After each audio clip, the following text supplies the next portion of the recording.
There's a great story told by Nelson Mandela. He was actually born the son of a tribal chief. And he was asked by a journalist, how did you learn to become a great leader? And he said, when I was a boy, I remember two things. I remember going to tribal meetings with my father. And I remember they always sat in a circle and my father was always the last to speak. And if you think he's the most senior person in the room, he's this tribal chief and he was always the last to speak. You know, we're constantly telling people you have to be a better listener. But at the end of the day, we have to speak eventually and when we communicate. But I think the practice of being the last to speak when you're in a meeting, we do this all the time. The senior person comes and goes, okay, this is what I think we should do, but I'm interested in what you have to say. Well, it's too late. You've biased the room. It's over. Or you've made people feel that their opinion doesn't matter. I'm tired of the term soft skills. Hard skills are the skills we need to learn to do our jobs, and human skills are the skills we need to be better human beings. And it's the combination of hard skills and human skills that make us very good. And listening is one of those. So I think coming into a meeting, stating a problem, not giving an opinion, and literally be the last to speak, not only do you make people feel like their opinions matter, but you get the benefit of new ideas. You can still make the same decision you wanted to make at the beginning, but you get all that additional benefit. So practice being the last to speak. That's a great lesson. Need motivation? Watch Top 10 with Believe Nation. Hey, it's Evan Carmichael, and I make these videos because in my first business, I struggled to believe in myself. I quit on my business partner. And the thing that saved me was watching the successful stories of entrepreneurs. They gave me the inspiration to keep going, as well as the strategies of what to do. And quite honestly, I still need their stories and motivation today as well. So today, let's learn from one of the best, Simon Sinek, and my take on his top 10 rules of success. Enjoy. Rule number 2 is have a clear vision. This is one of the most common mistakes I see of visionary founding leaders, whether it's Sam Walton or Steve Jobs. Like, we know who these people are, Richard Branson, we know who these people are, Elon Musk, right? And one of the biggest mistakes they all make is they think that everyone in the company is as clear on their vision as they are. Because it's clear to them, they just assume it's clear to everyone. And they don't think they need to go through the process of putting that just cause in terms that have nothing to do with the company or themselves. And the work that they fail to do in acculturating the vision outside of them, because they have such outsized influence over the course of the organization. And we talked about courage before. They're the ones who say no to the pressures of Wall Street, for example. Unfortunately, so many of them replace themselves with operators. A visionary replaces himself with an operator. Now, inherently, that's not necessarily a bad thing. Operators can absolutely do a visionary job, but they have to know that it's a different job. And the skill set that they've developed over a 20 or 30-year career, being a CFO or COO, getting really good at it, actually has to change. And so many of these folks replace themselves with their CFO or their COO. And when asked, why did you choose that person? They all say the same thing. I trust them more than anybody. True. They know more about the workings of this company than I do. True. I couldn't do it without them. True. Except for the fact that it's a different skill set. One is up and out, the other one is down and in. And again, yes, a CFO or CEO could take over that CEO role, but have to understand that up and out is now their job, that being in the weeds and in the details and worrying about the short term is no longer their job. And I think we actually do ourselves a disservice in business by thinking of CFOs or CEOs as number 2 in the company. You know, that many of them think they're in line for the big job. And it's 1 and A. It's a partnership. It's visionary and operator it's the push me, pull you. It's the tension of those two skill sets and those two ways of operating, up and out and down and in, that, very, very long term to shorter term, that make an organization highly, highly, highly functional. So one of the things we have to do is you want a visionary person in a visionary job. You want an operator in an operator job. You want to do the hard work of extracting that why, that purpose from that founder leader in terms that are compelling and resonant with everyone else. And you want to make sure that your values are built in and built into your incentive structure, not just performance, but your values as well, so that the organization is equipped to survive that founder leader for a century if necessary or more. Rule number 3 is know your why. So my why is to inspire people to do the things that inspire them. So together, each of us can change our world for the better. And it's why I wake up every morning, every day. It is the greatest compliment someone can pay me when they say to me, that was inspiring or you were inspiring. Like, that feeds me, you know? And the interesting thing about a why is because it is objective. A why is the sum total of how we were raised. It's born out of the patterns and the lessons we learned from our parents, from our teachers when we're young. And our why is fully formed by the time we're in our mid to late teens. And you only have one why for the rest of your life. It doesn't change. You are who you are based on how you were raised. Now, you may not be acting as your true self. People say that to us all the time. It's like, I don't know who you are anymore. But when you are at your natural best, your why is front and center. But we're not always acting at our natural best. And sometimes we make decisions out of selfishness. We take the job that pays us, that offers us the most money, and turn down the one to work for somebody who would probably be a better mentor. We do these things all the time. And so, can you tweak the words of your why? Of course. But that's semantics. Can we find better ways to bring a why to life? Yes, that's the evolution. But the why itself is fixed. Rule number 4 is be your own competition. You play the infinite game for the good of the game. Right? Which is, you're in the hospitality industry for the good of the hospitality industry and for the good of all business. And the best companies, the ones we love and admire, right? They share. It's the ones who are protective, of what because they think it's a competitive advantage. And what they fail to recognize is implementation is the competitive advantage, not the idea itself. Execution is the competitive advantage. Yeah. But the ability to share the things you believe in and the things you have figured out for the good of business. Because we don't just believe your employees should be treated well, we believe all employees should be treated well. And if you figured things out, so I'll tell you a story. So Bob Chapman is the CEO of a company called Barry Wehmiller. It's a company I've written and spoken about quite a lot, especially in my book, Leaders Eat Last. Great guy. And you had the opportunity to meet Bob. Bob is one of those unique, remarkable leaders. And the way I met Bob is he'd read Start With Why, and he sent me a letter and saying, I'm building the kind of company that you've written about. And I said, I want to meet you. And so we had lunch in Los Angeles, this famous lunch where we were scheduled for an hour, and we both cleared our schedules and spent the next 3 hours together because we loved each other. And I didn't believe him. I said, I talk about an ideal. It's not realistic. It's a striving. He says, no, I have it. And I said, well, I want to see it to believe it. So he picked me up in his plane from New York, and we spent 3 days flying around the country to all these different factories. And it's a manufacturing company, right? This is blue collar, some union, some non-union manufacturing, right? And what I saw absolutely astonished me. It blew me away. I've never seen anything like it. And he didn't prepare anything. He let me roam the factory floor without I could talk to anybody, I could ask anybody any question I wanted. There was no window dressing, and I was absolutely blown away. And I'll just tell you one quick story that really exemplifies, and this one's, I haven't written or spoken about this one, so I haven't talked about this one. So they have a machine that was getting old. This is a factory, big machine. Yeah. That's getting old and need to be replaced. Traditionally, how large machines are replaced is somebody in procurement fills out a list of requirements and then goes in the market to find a machine that fits a budget, right? That's usually how it's done. That's not how they did it.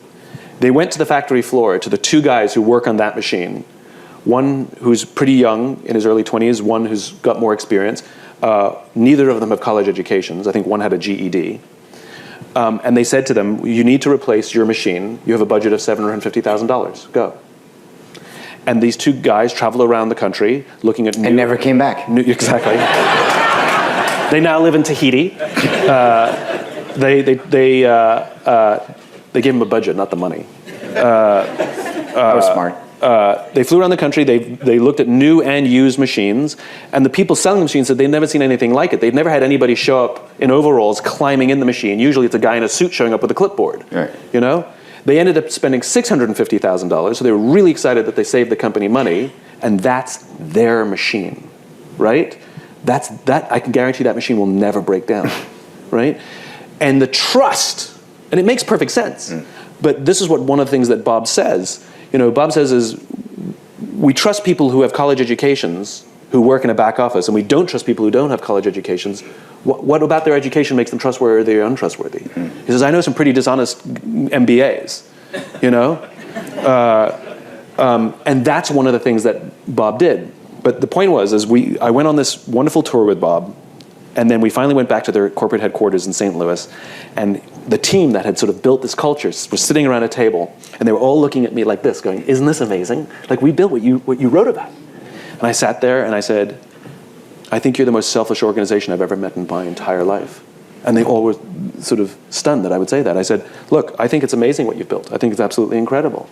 But how selfish of you that you only offer this kind of thing that you've built for 6,000 people. What about the millions of people who hate their jobs, who don't want to go to work every day? What are you doing for them?" And it was from that conversation that Bob opened the doors. They now offer training. They now offer tours. Like Bob he wrote a book about it. He's now on the speaking circuit. Yeah. He's out there. He's now a public figure, and he's promoting this new way of leading and this new way of thinking. Leader means other people follow what you do. And if your brand stands for something that people want to copy, and you're leading the way, then clearly you are competing against yourself and not them. But let them compete against you. And I think that the Four Seasons is one of those brands. And I can't think of anyone in the hospitality who has ever done that, who's ever reached outside of their own industry, that others want to be more like them. Also, to make sure you're actually taking action after watching this video, I've designed a special free worksheet just for this video. The worksheet will highlight all of the lessons learned in this video, as well as pull out our 3 favorite learnings and quotes that will inspire you to actually do something. The worksheet will also give you space to write down what your key takeaways are and your specific plan of action to make sure you're getting results. If you want the worksheet designed specifically for this video, absolutely for free, there's a link in the description below. Go click on it and start building the momentum in your life and your business. I'll see you there. Rule number 5 is be specific. The entire concept of purpose is misunderstood. Purpose has to be pretty specific. I want to make an impact in the world is not being purpose-driven. It's so generic, it's useless. Right. That's like saying I want to be happy. Like, right. How do you define happiness? Right. We were joking in the back. I said the marshmallow experiment. You give a kid one marshmallow and say if you wait, you can have this marshmallow now. If you wait 2 minutes, you can have 3 minutes. And there's wonderful things on YouTube, and you watch these kids stressing out and sniffing the marshmallow. 80% fail. Yeah, They eat the marshmallow. I am a one marshmallow guy. Yeah. Right. But as we were talking about backstage, which is, well, how do you define the marshmallow? Yeah. And again, it goes right back to context. Yeah. And I think we're talking about a much bigger issue, which is our world has become so much more binary. Right, wrong, good, bad, left, right. Everything's become black and white. And the reality is our world, how we actually exist in it, our relationships, our relationship with work, even our relationship with ourselves, what happiness means, it's all pretty gray. And yet we want everything to be crystal clear, and we want switches. We want to turn it off, and we want to turn it on. Right. And what I can't help but think, and I'm curious because you're with your students, which is, context and narrative matter so much that when all they're doing is trying to prevent their unhappiness, what they're actually doing is talking only about unhappiness. Right. Which then perpetuates unhappiness. Yes. And we are very suggestive animals, even to ourselves. Yeah. Like, we can talk ourselves into pretty much any feeling we want. And I wonder if it's not the pursuit of happiness that's failing, I wonder, but rather the obsession with the unhappiness that's reminding us constantly of how unhappy we are, so that any strategy, even if they're all the right strategies from the self-help course that I took in the book that I read, they're actually good. It's actually good advice that is destined to fail. Rule number 6 is focus on your purpose. When it's an employee market, I think it sends a message to us that we took a lot of things for granted. People need jobs. We can pay them fairly. We don't have to pay them better than sort of middle. The kinds of things that we can offer them become secondary because we have all the cards, we have all the power, and so I think one of the things it forces us to do is to start looking at what people get from work. The nature of work has changed over the course of decades. Work wasn't the place that we had our sense of belonging. People, if you go back to the 50s or 60s, work was a place you made a living, and you had your sense of belonging and community from literally your community. People were much more active at church. We went to bowling leagues. We were members of Shriners clubs and volunteer groups. Like, we had strong senses of community and belonging outside of work. And over the course of the years, those things have sort of blended. We've seen less engagement in church. The bowling leagues have all but disappeared. And now people are demanding things that they never used to demand from work. Things like belonging, things like, what am I being a part of? Like, that my personal purpose has to be intertwined with the organization. And so I think companies can start to really look at themselves and say, do we actually have a purpose that goes beyond our financial results? Do we actually have a purpose that people can feel a part of? Do we have metrics that help people see that we're making progress in things other than what we're offering a shareholder or what the bottom line is producing? Are our incentive structures promoting things like teamwork?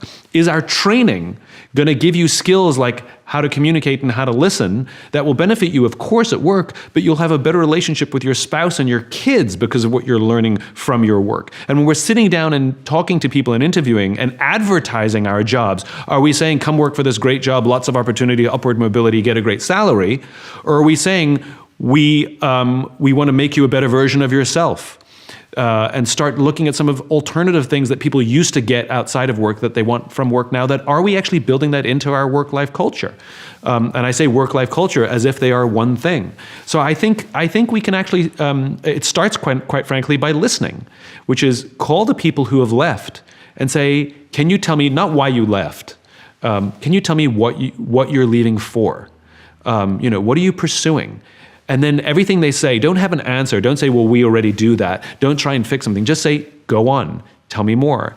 I don't understand. Go on, tell me more. And really get a full picture of what's going on in people's lives and what their ambitions and dreams are. Because I would bet money that that a lot of the things that people feel like they're lacking, that they're looking for, that they're searching for, probably at least some of it, we could help them find at work. But the problem is we don't promote those things, even in our recruitment ads. Why don't we start talking about our vision, our mission, and how we help people grow before we talk about upward mobility, salary, and where you want to work? So I think we can start looking at some asymmetrical things that we didn't used to look at, quite frankly. They've always been there. We just didn't need to look at them. Rule number 7 is harness your mindset. There are many stories of people who, when the odds were against them, whether they came from extreme poverty or abuse, rose up to have successful and happy lives, right? And when we read about them or talk to them or meet them or hear interviews from them, they talk about mindset. They talk about, my mother taught, usually the mother, like my mother taught me that to never be a victim. My mother taught me that I was capable of anything. And so they had a mindset, where some people have a victim mindset and then that's the life they continue to live. Some people have a different mindset and it can lift them out of what we would consider unprivileged circumstances, right? So, it makes me question then, is mindset a privilege? And we both know people that have every privilege afforded to them, every one of them.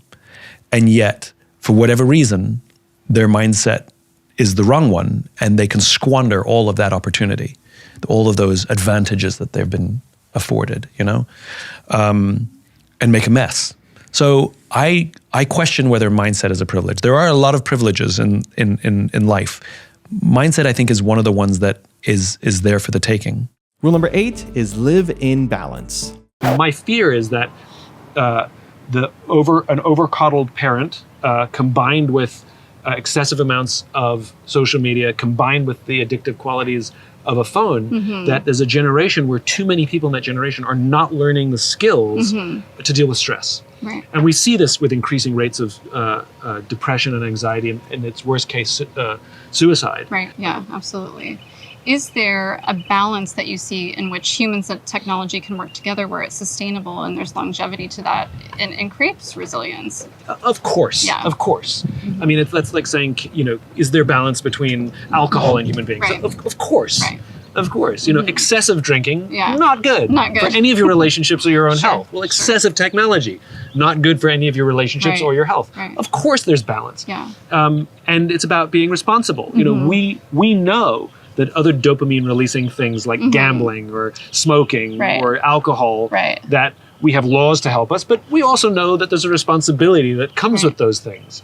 But we don't really talk about the responsibility that comes with technology. Right.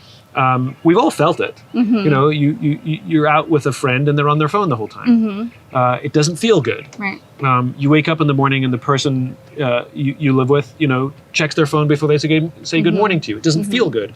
You're out with a friend, they pull out their phone, you feel stupid, so you pull out your phone. It doesn't feel good. Right. And so it's, you know, I think we have to learn the skill to balance these things, because it's a gift to our friends. It's a gift to the people we love. It's not even a selfish thing. It's a service. Right. So we start to see learning to find balance of technology in our lives as a service to the people, so they feel loved, so that they feel that we're present with them. Right. I think it's a better way of treating it, as opposed to, I have to get a handle on this, but rather I'm going to do it for you. Rule number 9 is embrace vulnerability. So let's be crystal clear. What vulnerability is actually requires strength to do.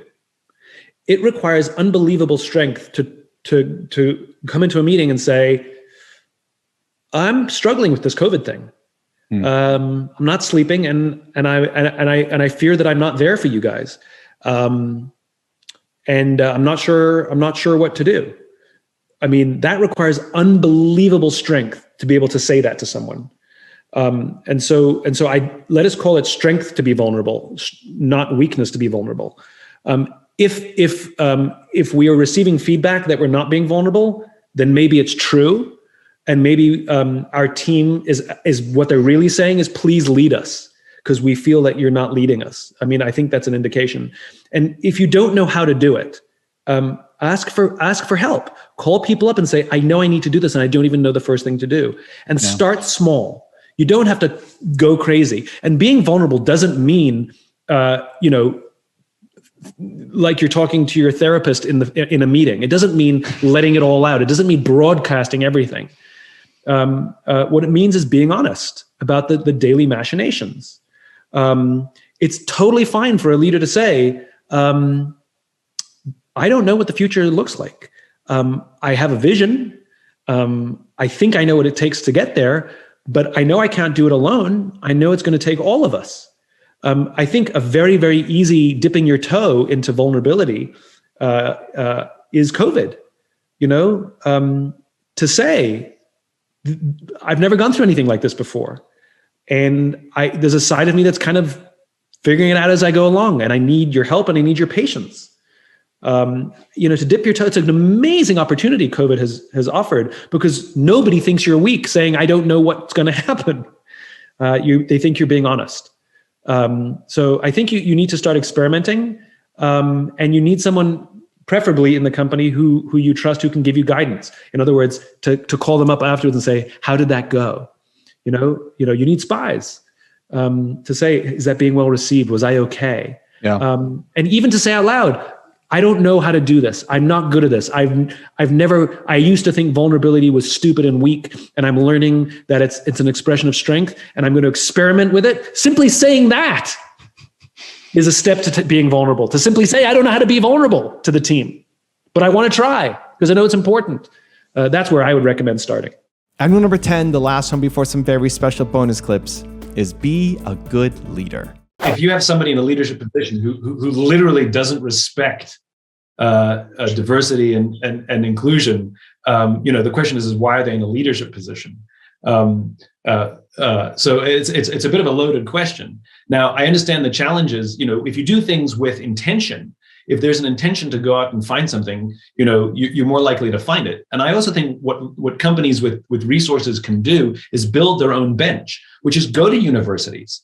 Invest in the programs that will train the people, in this case, as you said, some gender diversity, so that they have the skills, and then and offer them the potential for jobs when they come through the program. So you set them up. In other words, build your own bench. Because I've heard this from companies before, which is, we'd love to, but the talent's not there. So go build the bench. If you have a long-term approach to this stuff, it's not about solving a problem in a month. It's about solving a problem so that it's sticky, so that it's not just a reaction, but rather it becomes inculcated and built into the fabric of the company. And I go back to leadership training again, which is what good leaders recognize is that a diverse workforce brings diversity of points of view. If everybody looks like me, went to a similar school as me, was brought up like me, then we're all going to have kind of similar points of view on some of the challenges we face. But when we have people with different racial backgrounds or different genders, some people who grew up in Europe versus America or rich versus poor, they bring entirely new perspectives based on their worldview to a problem. And the more diverse perspectives we have on any challenge, it means the more options we have to solve that problem. And this is not surprising to me that when you say when we have more diversity, we're actually better at the thing we're trying to do. That makes perfect sense. I think people create a dichotomy, a false dichotomy, that they have to either choose service or individual success. Right. That those two are somehow mutually exclusive. And that service means living a life of suffering, right. which is nonsense. Right. And then you hear these silly sort of projections like, I'm going to do well so that I can do good. So I'm going to put myself first, and then eventually I'll do good for others. A friend of mine who's a philanthropist, someone came to him for advice on philanthropy. And this was a former CEO of a very large company. And my friend asked him, so what are you most proud of in your philanthropy? And he said, well, we started this charity in the inner city where we help kids go on to college. And he said, that's amazing. How many kids have you helped? He said, 15. He says, is that the proudest thing you've done, in your life? He says, yeah, I'm really proud. And my friend said, so let me understand this. You're proud of 15 kids you helped go to college.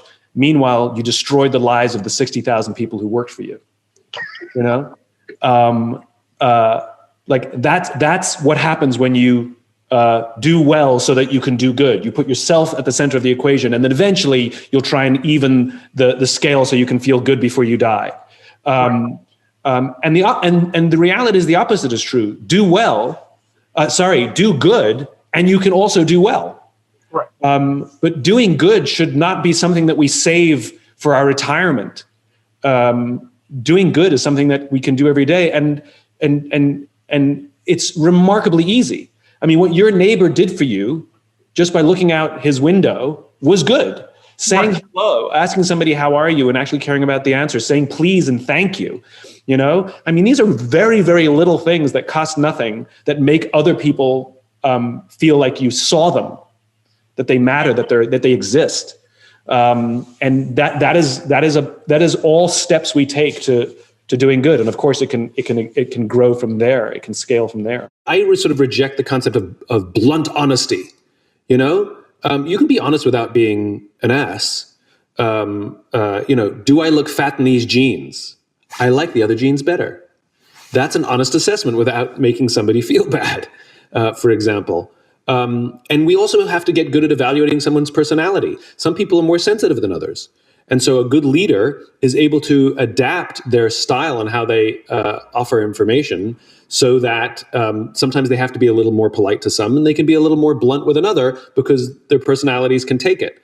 What we want people to do is hear the feedback, hear the input, and it's based on how they receive it, not how we like to give it.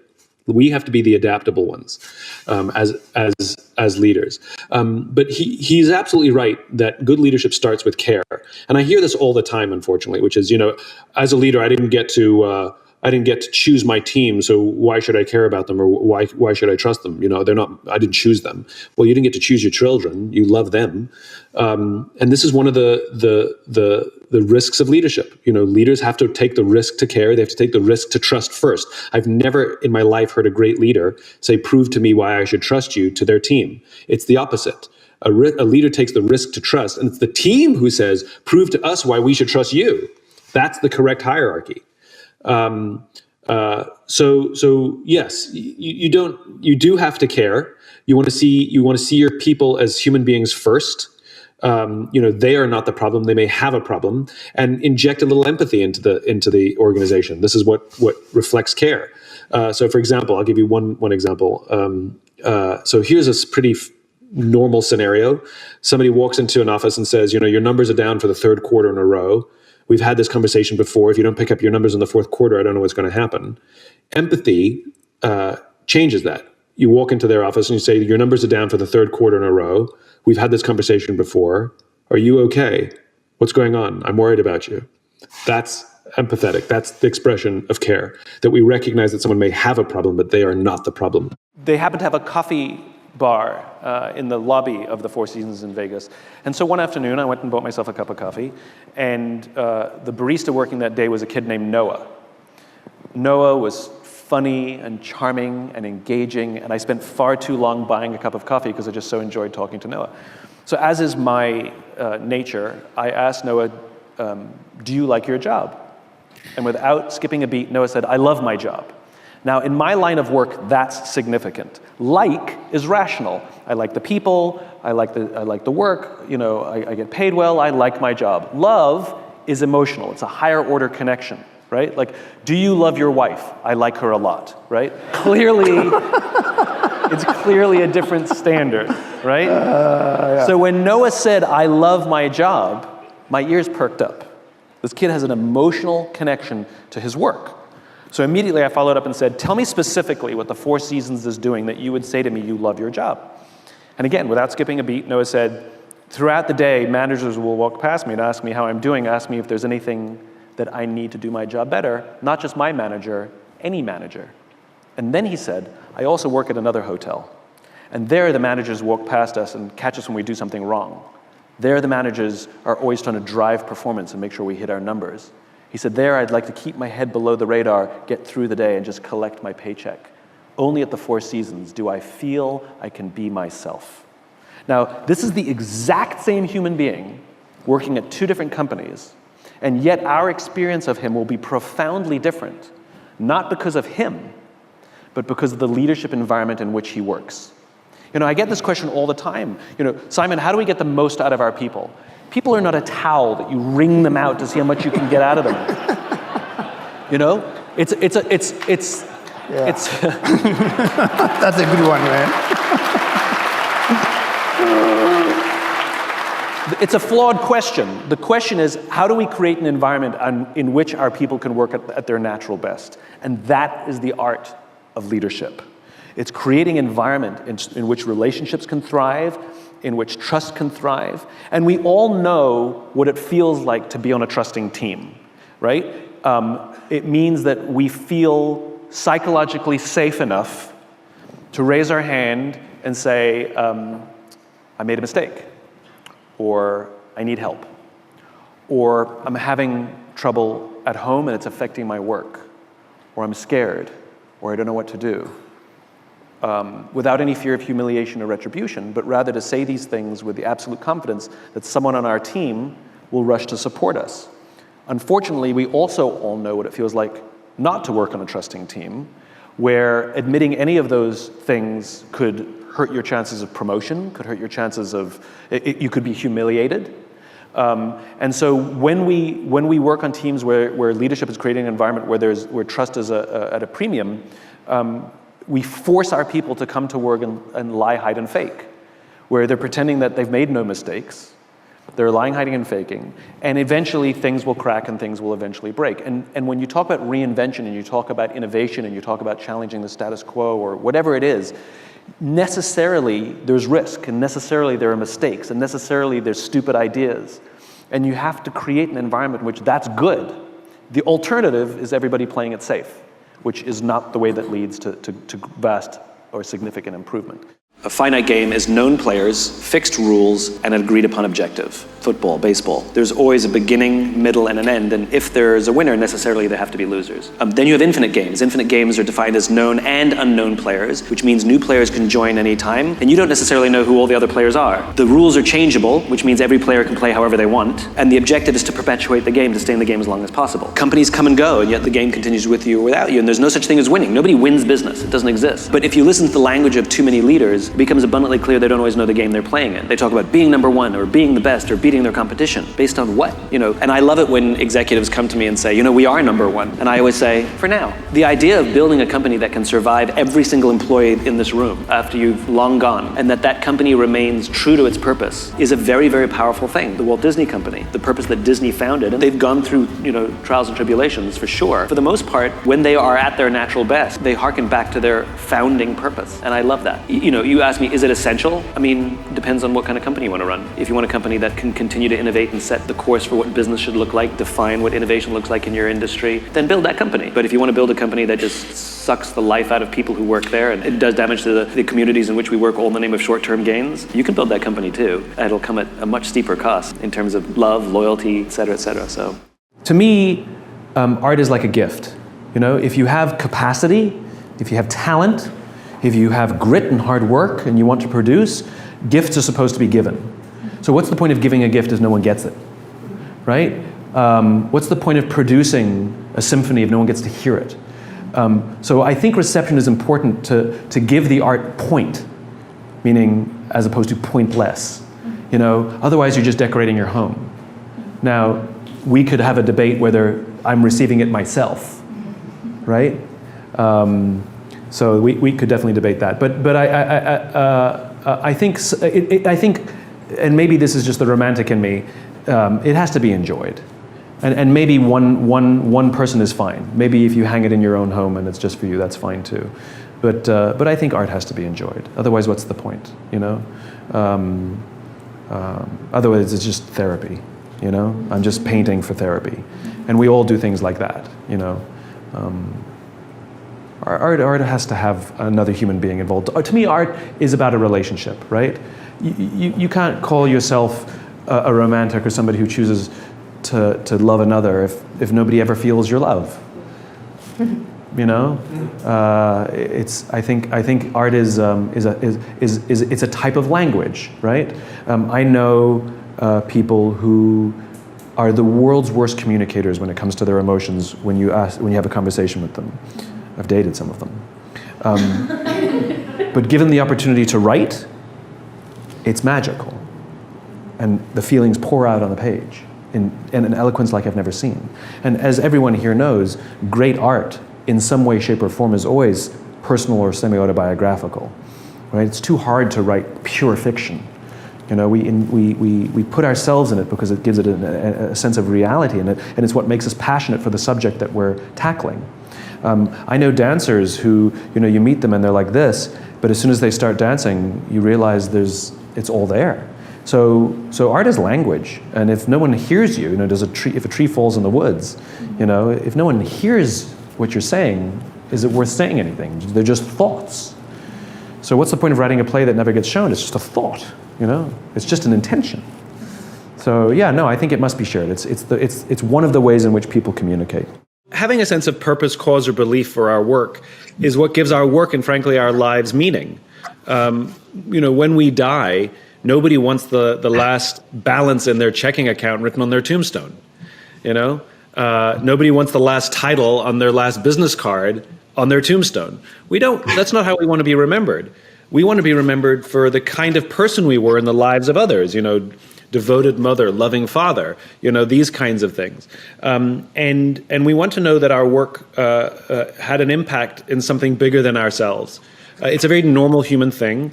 Unfortunately, a lot of people don't start to think about those things until later in their lives. And I've heard this. I usually hear this from senior executives, believe it or not, where they say, I've had great success and I've done all these things, but I don't want my life to end on this chapter.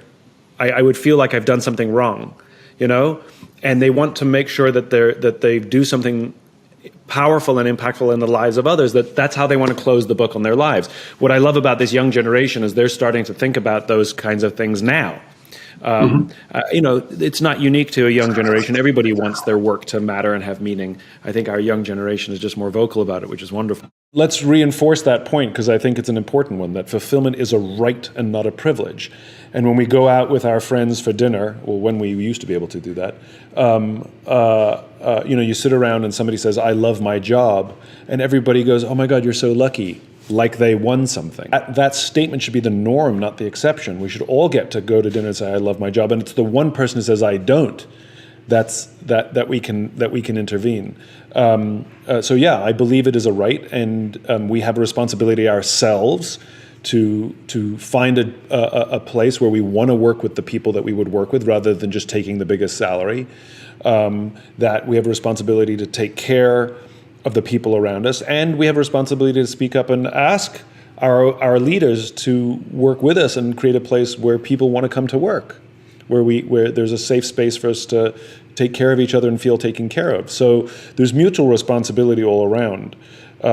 So when you say, how do we do it? Well, it requires constant work. It's like, how do you stay healthy?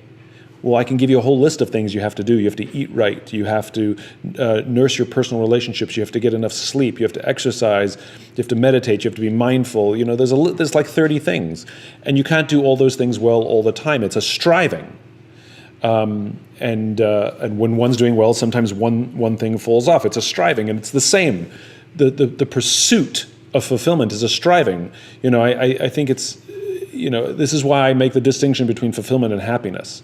To seek happiness is a lot easier, because happiness is fleeting. You get a new job, you're happy. You get a raise, you're happy. You win a new piece of business, you're happy. You're given a gift, you're happy. Somebody says something nice to you, you're happy. And that feeling goes away. Nobody walks around with a sense of happiness for a job they got 4 years ago. It's gone. Where fulfillment is different. Fulfillment, you can feel fulfilled by your work even if you're not enjoying it today. You can feel fulfilled by your work even if you're having a bad day, or one of your colleagues is grumpy. You can still be fulfilled by the work. It's more infinite. It's more constant. And so, whereas happiness is, the things that lead up to it sounds more like an event. Fulfillment is a striving. It's a lifestyle.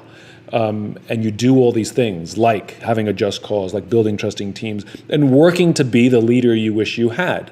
In other words, you see your life as a life of service to those around you, whether you're in a company, whether you're an employee, whether you're a leader, or if you're just a parent, that you see your life in service, to your spouse, your partner, or your kids, and indeed your community. What makes a community highly functional is that we view that every single person within that community sees their responsibility to serve the community, rather than standing around demanding the community does something for them. No one is born with self-confidence. Zero. Right? Every single one of us, our self-confidence was determined by how we were raised, the parents we had, the teachers we had, the bosses we've had, the jobs we've had. My sister worked for a company for 17 years, and her boss destroyed her self-confidence. She came out of that job, and she didn't realize until she got into her new job how afraid she was to make decisions because of her boss. And it took a while for her to get her confidence back. And so if somebody's insecure, we have to over and over and over again prove to them, because we don't know where they came from. We don't know what kind of trouble they got in before for being honest, right? Or how they were raised. We don't know. And so we have to have total empathy and just prove to them that if they make a mistake, they're going to get helped, not hurt. They're going to get supported, not yelled at. And the first time they won't believe you. They think it's a game. They think it's a con. It's a trick. The second time, maybe. And we just have to keep at it. That every time, I used to have somebody on my team who would regularly lie to me, right? Because she would rather lie to me than tell me that she made a mistake. And if I saw the lie, I would ask so many questions to get her to say to me, I screwed up. I'd be like, well, this doesn't make sense, because I can't say you're lying to me, right? I'd just say, this doesn't make sense. This doesn't make sense. If this adds up to this, then why is it that? And the lie would get bigger, and then she would yell at me about how I don't trust her. And then at the end, I have to be like, listen, it clearly doesn't add up. I'm okay if it doesn't add up, if you made a mistake. Just tell me, and I'm good, and we'll move on. But when you deceive me, I'm going to ask you so many questions to get to the truth that it's going to get worse and worse and worse. I had to have that conversation with her probably 50 times before little cracks started to show, where she showed up to me once where one number wasn't there, and she looked at me and said, I made a mistake. And I went, cool, thanks. Alan Mulally puts it brilliantly. He says, you have a problem. You are not the problem. Right? So if something goes wrong, we have a problem, but you are not the problem. And that's the point is, we've too many times told people that they're the problem. So I think it's just going to take time and patience, and you have to do the hard work of helping that person build up their confidence again. So my favorite definition of culture is culture equals values plus behavior. And so you have to have a clear set of values first. And innovation, honesty, these aren't values. Those are the things we write on the wall, but those are nouns. And if it's values plus behavior, it's things we want people to do. Everybody thinks they're honest, yet everybody tells lies. So the value isn't be honest, the value or honesty, the value is tell the truth. The value isn't innovation. You can't walk into someone's office and say, a little more innovation today, please, right? You can't innovate, you can't execute on innovation. It's not an instruction. But you can tell people, look at the problem from a different angle. Like that's something you can do. So and by the way, your values are not aspirational. They're not a bunch of executives sitting at an offsite, cutting pictures out of magazines and saying, this is the company we want to be. Your values are who you are when you are at your natural best. Your culture already exists, but you're not necessarily always operating at your natural best. And that's as true for companies as it is for individuals. And so to uncover your values is not aspirational. It's a process of discovery. And then you can write down this. I've never seen more than 5, weirdly. Don't understand the biology. But when you start getting more than 5, they start to overlap enough that you could probably eliminate one of them, which I think is interesting. But there's at least, at most 5 values, 3 to 5, that are who you are when you operate at your natural best. And now the question is can you develop recognition, rewards, incentives to promote those values? Are you talking about those values? Are you hiring to those values? Are you firing people who may be high performers but refuse to live to those values? Because then what you're doing is reinforcing to the rest of the company that the values matter more than anything else, which is really important. Because if we talk about values, but then all we do is promote toxic team members who are high performers, and we've all had this happen, where sometimes even management knows. They're like, that person is a real asshole. They're like, I know, but their numbers are so good, right? And then we let them be. And so that sends a message to the rest of the company that we're talking about these values, but we don't actually believe it. And so we don't necessarily have to fire that person, but we do have to coach that person. Purpose is always idealized, right? Like, as I said before, I imagine a world in which, right? I know I'm not going to get there. Like when Martin Luther King said, I have a dream. Like one day little black children will hold hands on the playground with little white children, right? Like all of these things, they're all strivings.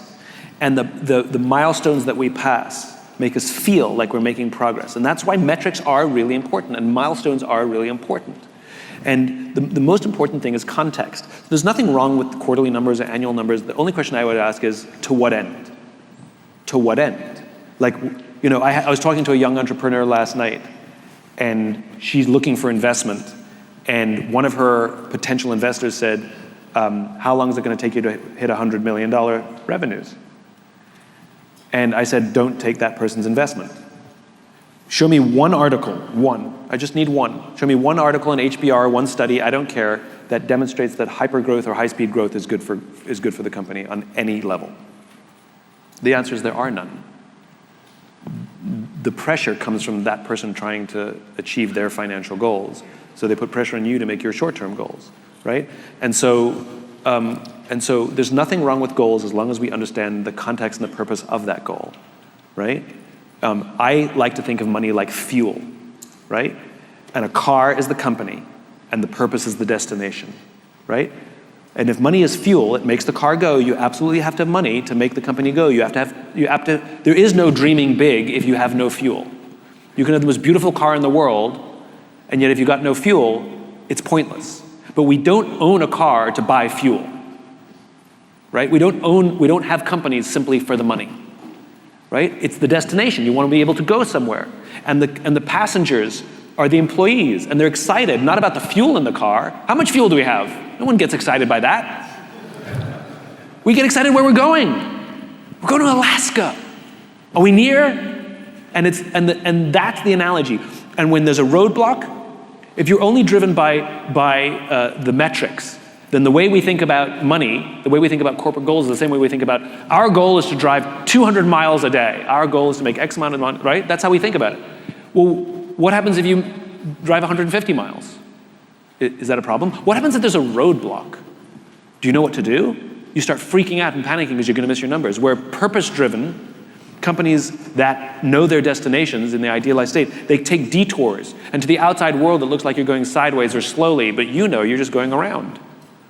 And that's how companies actually look. You know, it's circuitous and messy. And purpose helps us keep focused on the very far distant future, so we know we're going in the right vector, even if somebody can't tell we're going in the right direction. And so people have to understand the purpose of the goals you're setting and how they're contributing to something. And start talking, like we and our P&L, I don't have the word profit on my P&L. It doesn't exist. On my P&L, it says freedom. I damn well want more freedom this month than I had last month. Right? Freedom to say no to things I don't want to do. Freedom to give it away. Freedom to take care of my people. I want freedom because profit means nothing. So I'm trying to contextualize all of these words that have no inherent magic to them. So yeah, think of money like fuel, and fuel drives your purpose. Be purpose-driven and talk about the place you're trying to get to and talk about the world that you imagine. And you damn well better make a lot of fuel to get there, because it's going to be expensive and it's going to take a long time. So you say, I've met this person that I really like. How do I build trust? Well, you don't tell them all your secrets on the first day, right? We all know that you have to be vulnerable, but there's a timing, you know, and it's a dance, and it's giving somebody a little extra responsibility and seeing how they do. And if they screw up, instead of yelling at them, be like, all right, try again. You know, that we treat mistakes as learning opportunities rather than, you know, and a mistake is only when you keep repeating the same error and you haven't learned anything. Where we practice empathy. You build trust with empathy as well. So empathy in business looks like this. Here's a traditional scenario. Somebody walks, you know, picks up the phone or walks into their office when we did that, and says, you know, your numbers are down for the third quarter in a row. We've had this conversation before, and if you don't pick up your numbers in the fourth quarter, I don't know what's going to happen, right? That's pretty normal. Here's empathy injected into that scenario. Hey, your numbers are down for the third quarter in a row. We've had this conversation before. Are you okay? I'm worried about you. What's going on? No. Right? Where it's about the person, not the performance. And so when, again, it goes back to that listening, and you are not listening until somebody else feels heard. Those things, you know, seeing someone as human, understanding that we all have stresses and strains and egos and insecurities, and we bring all of that to work. And though we still have to be emotionally professional, you know, you can't sit in a meeting like this because you're having a bad day. That's emotionally unprofessional. Though we still have to be emotionally professional, we're still human beings. Yeah. And a good leader recognizes that. And by the way, somebody on a team recognizes that too. You don't have to be a position of authority to be a good leader, you know, because those who may be higher in rank than us are also filled with insecurity and fear and stress and strain and ego and all that. Right? And it's okay to go up the chain of command and say, hey, are you okay? You know, you were really hard on us in that meeting today. Instead of labeling them an asshole, be like, are you okay? You know? And by the way, and that's the dance. It's like any relationship.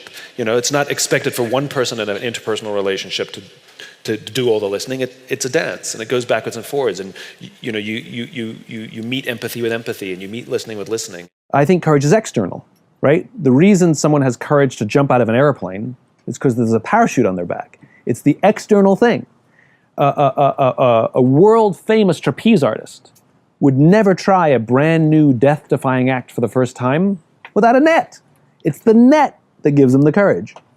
You know, the Navy SEALs are considered one of the highest performing organizations on the planet.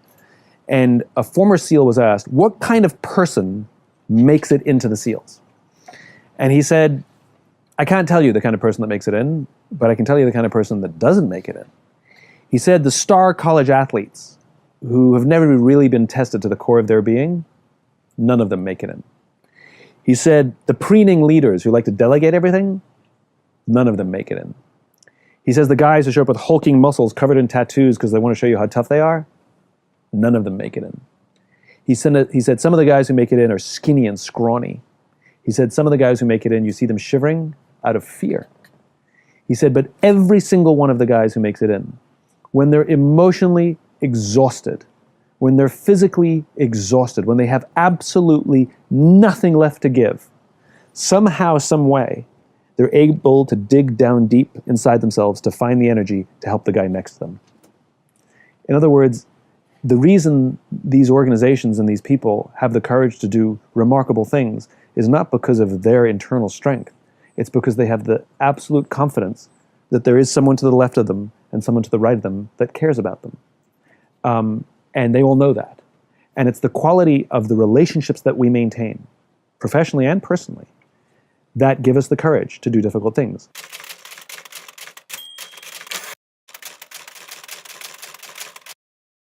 Isaac Stern, the famous violinist, said, music is what happens between the notes. Well, something like trust happens between the meetings. Few people think about the importance of building trust when they go to work, or what do I need to do today to build trust with somebody? Like, that doesn't really go through people's minds. But we have chit-chat as we walk into the meeting. We have chit-chat when we walk out of the meeting. And we see somebody in the hall and they're like, oh, meant to tell you something. Or you knock on someone's door and be like, got a minute? And all those little innocuous interactions over the course of time, like any relationship, build trust. It's about setting up the computer, setting up Zoom and having a work session with somebody. Like, we're not working on the same thing, but I want to work with somebody, a work buddy, or having a lunch with somebody over Zoom, or a Monday morning huddle where we talk about what's on our heart and minds, but we do not talk business on purpose, or Friday cocktails that are just voluntary. But the most important one is to just pick up the phone and call people and say, how are you? That level of empathy. Just check in on someone. And I think we neglect it because we get mired in the day-to-day. But, if you're organized or disorganized, literally keep a list of your team on a little card next to your computer and just, go through it. And have I called this person in a while and talked to this person? I'm just going to call and check in. It doesn't matter if something's wrong or not wrong. Just check in on them. Don't wait for something to break.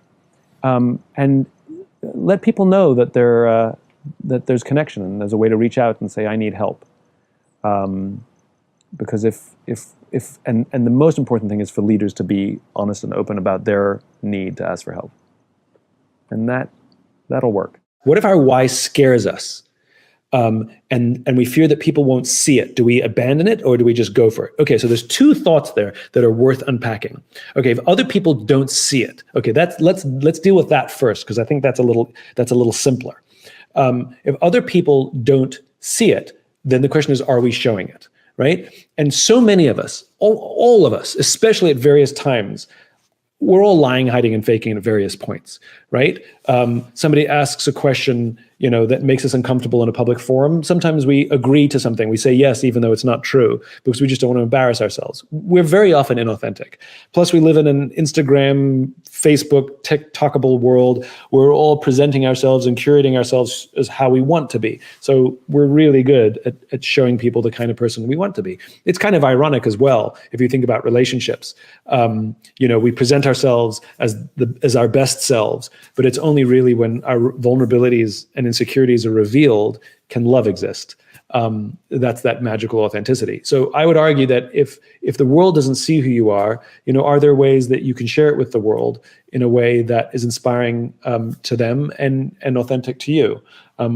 How you show up, sometimes the clothes you wear, sometimes it's silly stuff. I would often wear brightly colored ties in college. I know, a little nerdy, but one, because it sort of was a reflection of my independence. I didn't dress like everyone else, but it also made people smile. I would catch them seeing my tie and it would make them smile. And I liked that. And so there are lots of little things we can do personally to bring our why to life. Now, what I'm really interested in is what you said, Andrea, when you said, what if our why scares us? Now, if it's actually scary because it's dangerous or difficult, then maybe it's not fully our why. If it scares us, but because we are afraid that others will judge us for what it is, like, this is truly who I am, this is why I wake up out of bed every morning, then I think you have to go for it. Now, the question is, do you have to jump in the deep end? I think that's a question of your own risk tolerance. I think there's nothing wrong with wading into the water, starting in the shallow end. Think about it. Look what I do for a living. Inspire people that do the things that inspire them. Like, how corny and cheesy is that, right? Like, I'm fully aware of that. When I first started talking about it, people were like, well, that's cheesy. I'm like, I know. And so but I still would do it. And was it a jumping in the deep end? No, I would dip my toe and I would test things out, and I would try things out and I'd see how it was received. And sometimes it went well and sometimes it didn't go well. I was learning to swim with my Y, as basically was my Y floaties. I was wearing Y floaties. That's what I was doing. So yeah, I think if it feels right, because that's the test of a Y. Does it feel right? Does it feel like who I am? Does it give you chills or goosebumps, or does it make you well up when you think about it? Does it excite you? Then it's probably accurate. And yeah, then you're going to have to at least get in the shallow end. You dip your foot in and try using it in certain places. And as you get more comfortable, you'll learn to swim. Any participant in any industry can get lazy when there is little change in how that industry operates. And then when there's a sudden change to how the industry operates, everybody gets angry, panics, and points a finger. I'll give you an example. Okay? I'll give you 2 examples. Example number 1. Taxi companies around the world hate Uber. Right? Now, here's the reality. The app that calls a car, not proprietary. You can call a taxi with an app. Right? Paying with your phone, not proprietary. Any taxi can do that as well. The reason Uber is eating taxi companies for lunch is because it's a better product. And the taxi companies around the world could have a shitty product because you're the only game in town and we had no choice. And now you have a competitor, and instead of competing, you're getting angry. I would gladly take more cabs than call services if I got in the cab and he said hi and it was clean and I had a nice chat with him and he wasn't on the phone and he wasn't smoking and all of these things, and I had some leg room. I'd gladly. It has nothing to do with the app, the pay mechanism. It has to do with the fact that Juno and Lyft are just better. It's just a better experience, better product. That's why I take them. It costs $1 more. Whatever, I'll pay for it. It's not even a price thing. I have no idea if it's cheaper or more expensive. I actually have never compared. The same goes for Starbucks, right? So there was a lot of people hate Starbucks because they put mom and pops out of business, right? The reality is the complete opposite. That when Starbucks moves into a neighborhood, mom and pops coffee shops actually do better for 2 reasons. 1, Starbucks attracts more customers, so there's just more people. And the second reason is there is a groundswell of giving back to the local, and so more people go to the mom and pop, right? The ones that go out of business, the ones that refuse to compete. I'll give you a real life example. This goes back a few years. A real life example. I'm lactose intolerant, right? So I don't have milk in my coffee. And there was a time where it wasn't a foregone conclusion that every coffee shop had soy milk or almond milk or something. So I would always go into the mom and pop that was across the street from Starbucks, always go into the mom and pop and I'd say, do you guys have any soy milk? And they go, nope. I go like, thank you. And I would walk out. Those went out of business because I went to Starbucks. He's right, I went to Starbucks. Now, had Starbucks moved in and they went across the street and said, let's see what Starbucks has, we should offer soy milk. Maybe it's time for us to replace this ripped couch that we've had for 15 years because it's really nice across there and it's really gross here. It's the ones who got angry and refused to compete that went out of business. I think retail's the same. Everybody's pointing fingers instead of saying, we've had it really good for a bunch of years. And the question is now, what is our competitor revealing about our own weaknesses that we can learn to improve? Because that's what competition does. Competition reveals your weaknesses to you. And when you had no competition, you didn't know where you were weak. This is the problem with being the best at anything. Because you don't know where your faults are, and then somebody undermines you because they can see your faults before you can. I think very often companies can risk becoming reactive to things that happen in the marketplace, so here's a great example, right? Let's use a real life example.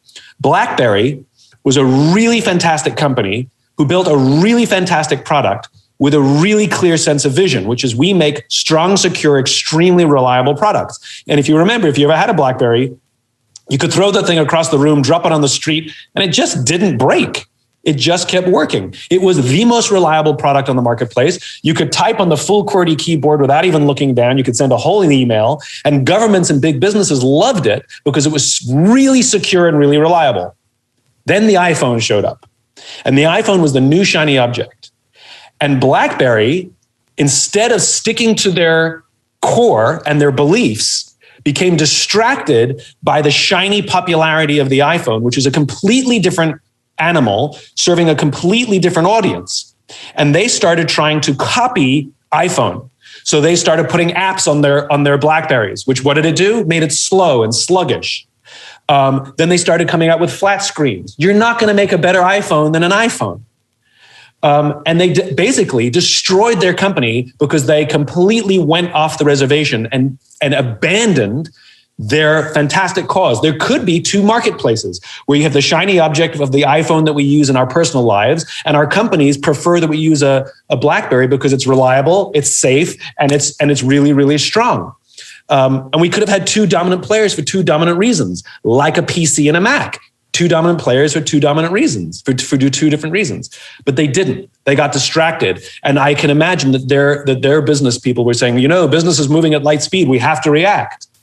Or we can work to advance our cause in a different way and not become distracted. And that's part of the hard thing, which is, are we stuck in our old ways? Or are we actually sticking to our long-term vision? That's part of the difficulty of business, to know the difference. There's no such thing as a perfect job, and there's no such thing as a perfect person. Of course, there are things that we are doing that hold ourselves back, and of course, there are things about the environment in which we work, whether it's the people or the job or whatever the circumstances, that may also be holding us back. I mean, but to see ourselves as victims is not the thing, but rather to seek opportunity, and it goes back to that growth mindset. Which is, what I've learned is one of the best ways to grow oneself is to actually help somebody on the team grow. Service. There's an entire section in the bookshop called self-help, and there's no section in the bookshop called help others.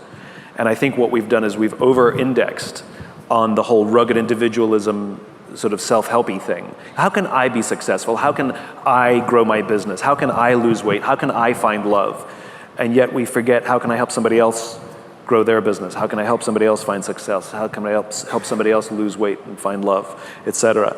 And the irony is the more that we set out to help somebody else because we have more objectivity with other people, ironically, we actually learn to help ourselves. I tried this out. I did a little experiment. A dear friend of mine was going through a hard time. A solopreneur.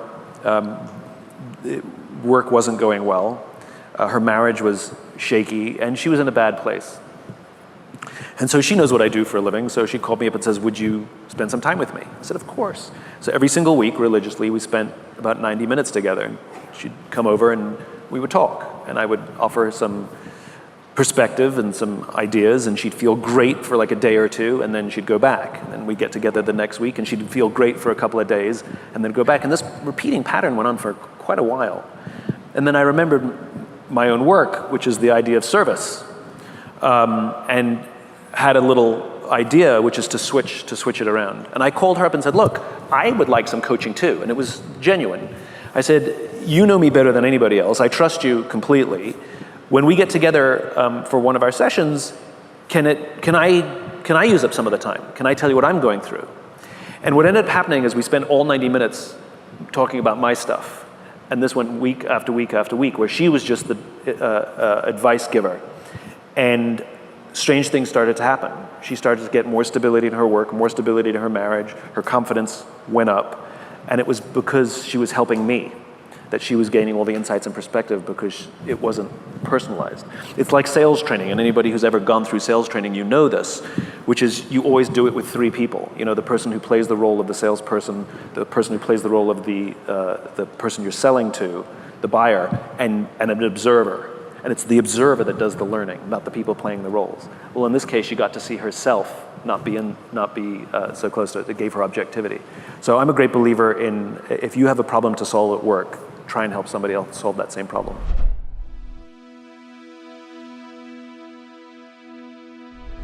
Because you made it this far in a video, I want to celebrate you. Most people start and don't finish. Most people never actually follow through. Most people say they want something, but they don't ever do the work to actually get it. But you're different.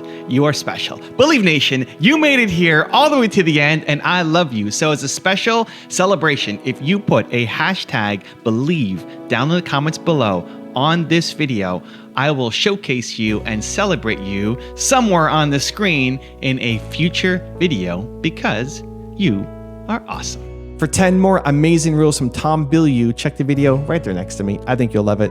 Continue to believe, and I'll see you there. If you want to achieve anything amazing in your life, I can tell you right now, you've got to break your bad habits. If you want to achieve something incredible, step number one is to understand that the way that you break your bad habits